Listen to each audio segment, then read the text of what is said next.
Adjudant-chef sergent, référent sûreté. C'est une visite que ce couple d'éleveurs de chèvres attendait avec impatience. Celle d'un gendarme spécialisé notamment dans la lutte contre les cambriolages. Et ici, ça ferme pas à clé du coup? Car en quelques mois, leur exploitation installée à 2 km de Huelgoat, dans le Finistère, a subi plusieurs vols. Animaux, panneaux solaires ou encore du carburant siphonné dans leur cuve. Il faudrait essayer de la mettre dans un endroit qui puisse fermer et sécuriser. Pour le gendarme, il s'agit de réaliser un tour de l'installation pour identifier les failles en termes de sûreté. Il faut aussi écouter, rassurer les agriculteurs. Quand je viens là, j'ai toujours la hantise de trouver la porte pétée. On a de la viande qui peut attirer les gens. Il y a des collègues qui retrouvent une bête, il manque un morceau d'un gigot, quoi, ouais, une cuisse. C'est arrivé ici aussi. Ça fait peur, quoi.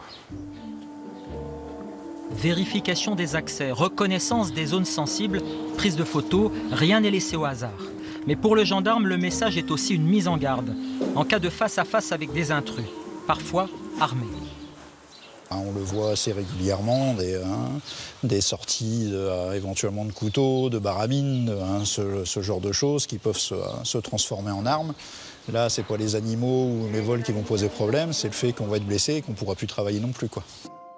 Dans ce territoire rural du centre-Bretagne, ils sont une petite trentaine de gendarmes au sein de la communauté de brigade de Carhaix-Plouguer. En tout, 15 communes allant de 170 à 7000 habitants. Parmi ces militaires, l'adjudant Lucille Soudet. Allez, on est parti.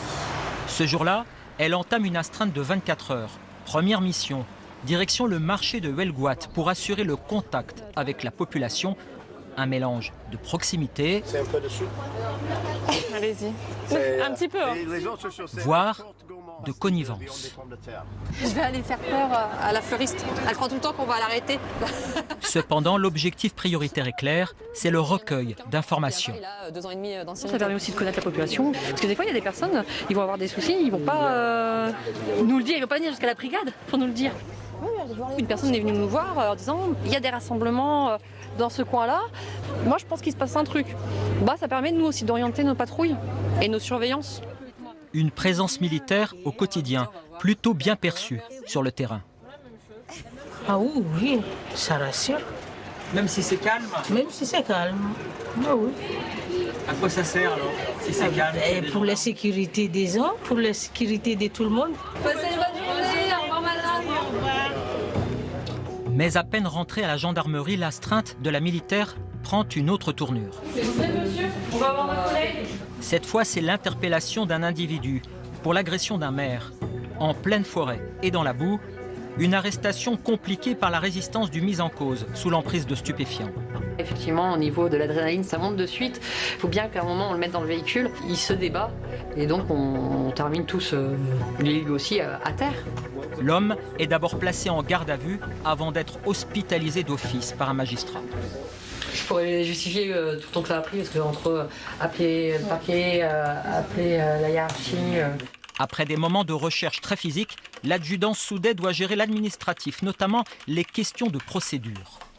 On doit prévenir le magistrat de permanence, donc ici au tribunal judiciaire de Brest. Dès que possible, il faut l'appeler. Il faudrait que ça soit 15 minutes. Là, par exemple, il y a eu 50 minutes. Mais bon, dans les 50 minutes, il y a tout ça. L'obscurité est tombée. Déjà plus de 12 heures d'astreinte pour la militaire. Avec son binôme, elle commence sa patrouille de nuit par une mission insolite sur la commune de Poulaouen. Oui, j'ai vu qu'il y avait une fiche par rapport à des animaux en divagation. On s'y transporte pour aller voir quand même s'il y a une gêne à la circulation. Finalement, les animaux sont rentrés au pré. Place maintenant au contrôle des dépôts de bouteilles de gaz. Ou encore, la vérification des immatriculations à la recherche de voitures volées. Une surveillance nocturne, discrète et la plus aléatoire possible. C'est tout le temps le même créneau, le même jour. Très rapidement, nos patrouilles sont identifiées et donc la délinquance s'adapte.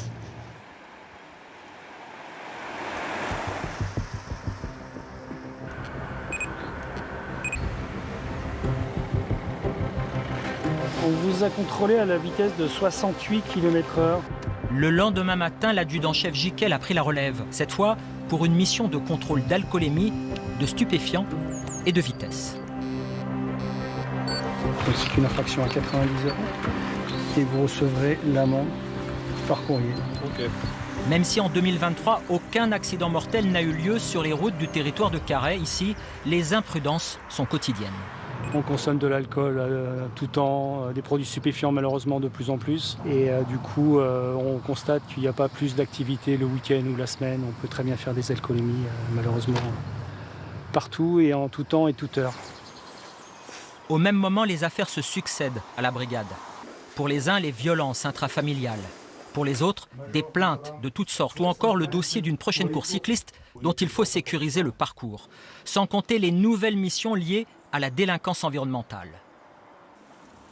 Notamment dans tout ce qui est dépôt sauvage, pollution, maltraitance animale et puis quelques trafics de produits sanitaires. Nous retrouvons l'adjudante Lucille Soudet. Après son astreinte et un court repos, cette fois, elle accueille une mère et sa fille de 16 ans. L'adolescente vient porter plainte pour viol. C'est possible que je t'entende toute seule? Je te laisse me suivre. Pour la gendarme qui est aussi OPJ, officier de police judiciaire, il faut trouver les mots pour recueillir la parole d'une victime, encore mineure. Si c'est plus simple pour toi, tu peux m'appeler Lucille. Sache qu'avec moi, tu peux parler de tout. Il n'y a pas de honte à avoir. Je ne vais pas être choquée. Moi, ce que je veux savoir, c'est tout ce qui s'est passé. D'accord? Je te demande juste de ne pas inventer. Comment vous avez décidé de venir voir les gendarmes ici à Carhaix? On l'a décidé tout à l'heure chez la psy, au centre médico-psychologique.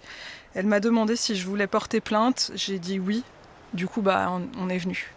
Cette démarche auprès des gendarmes, la mère de l'adolescente en attend beaucoup. Moi, j'attends beaucoup de leurs conseils. Qu'est-ce qu'une maman peut faire face à ça? On porte plainte, mais ça va jusqu'au tribunal. On va croiser les parents du garçon. Moi, je veux savoir pourquoi il a fait ça. Il y a beaucoup de questions dans ma tête.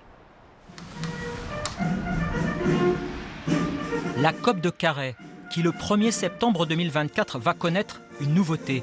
La création de la brigade mobile des Monts d'Arrée, l'une des 145 à naître en France. 6 gendarmes supplémentaires seront équipés d'un véhicule semblable à ce prototype, entièrement connecté.